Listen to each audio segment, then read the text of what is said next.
Assalamualaikum warahmatullahi wabarakatuh.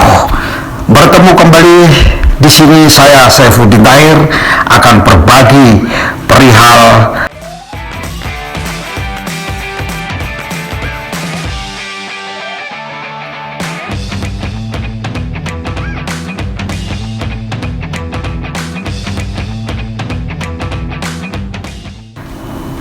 kawan-kawan berbicara masalah win-loss dan wins adalah sesuatu yang sangat membingungkan bagi kita yang awam di kapal.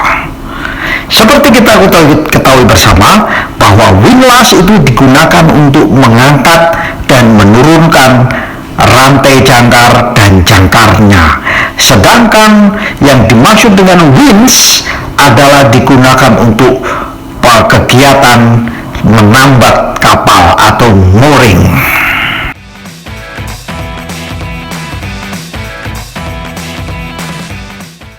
Banyak kawan-kawan bertanya kepada saya, kenapa kok mengarah kepada konten-konten yang sifatnya teknis detail. Hal ini sebenarnya bukan berarti tidak mengarah ke strategi bisnis kemaritiman, tetapi justru ini adalah pendukung strategi bisnis kemaritiman.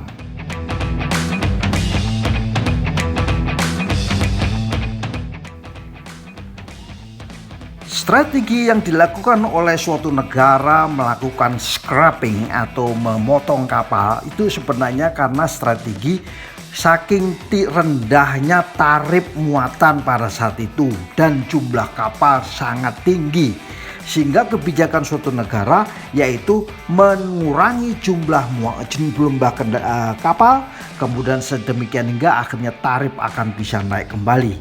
Dengan mengurangi jumlah kapal ini, maka industri galangan, industri komponen akan naik, dan dengan demikian ekonomi akan berjalan kembali, bisnis kemaritiman akan berjalan kembali sampai terjadi keseimbangan freight rate dan jumlah kapal.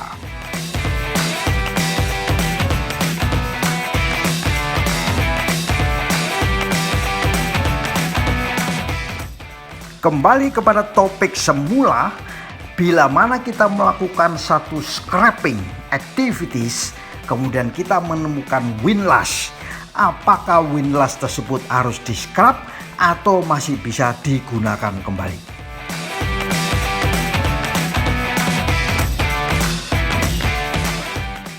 Sebelum saya memulai melakukan sharing tentang win-loss itu, bila kita temukan harus di-scrap atau bisa digunakan kembali, alangkah baiknya kita melakukan subscribe terlebih dahulu agar bisa mendapatkan sharing video-video kami tentang kapal dan perkapalan yang akan datang.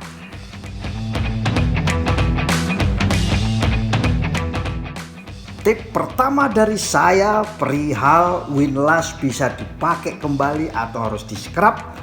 Kita punya opsi yaitu memanfaatkan win-loss tersebut dilakukan pengujian oleh salah satu badan klasifikasi. Kalau dia masih bisa dipakai, maka win-loss tersebut tidak perlu dilakukan scrap.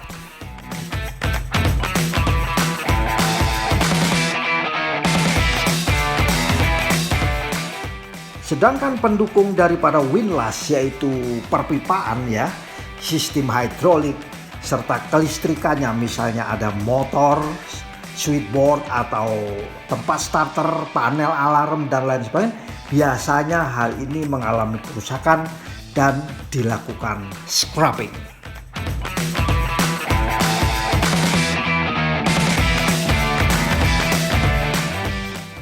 Tips yang kedua adalah kita melakukan opsi untuk melakukan pengujian. Apa saja sebenarnya yang akan dilakukan pengujian oleh surveyor dari badan klasifikasi? Sebenarnya itemnya ada sekitar 4 item yang akan diuji pada win-loss itu.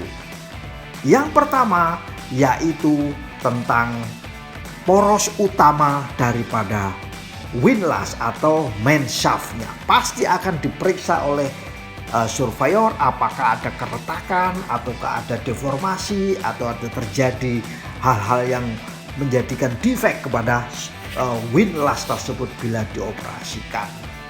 Yang kedua adalah terkait dengan casing atau bagian luar daripada windlass. Kalau terjadi kerusakan, corrosion dan lain sebagainya, maka biasanya windlass tersebut diputuskan untuk tidak dipakai kembali.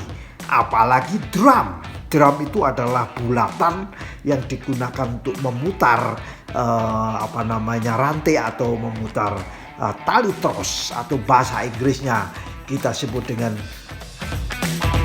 dengan gypsy wheel, yaitu tempat untuk bisa meletakkan rantai sehingga urutannya antara vertikal dan horizontal.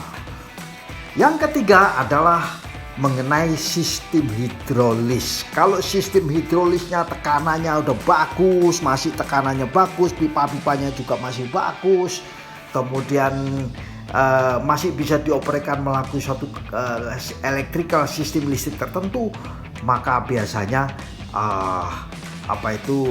windlass ini bisa dioperasikan kembali, tidak perlu di scrap.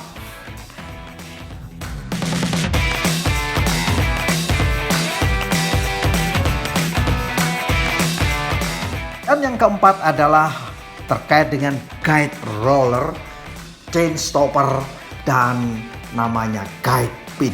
Kalau guide rollernya bagus, chain stoppernya masih bisa beroperasi, tidak mati, kemudian guide pinnya bagus, maka tidak perlu dilakukan scrapping. Namun bila 4 item tersebut itu tidak lolos, maka sudah pasti tidak akan bisa mendapatkan sertifikasi dan ujung-ujungnya windlass tersebut harus di-scrap.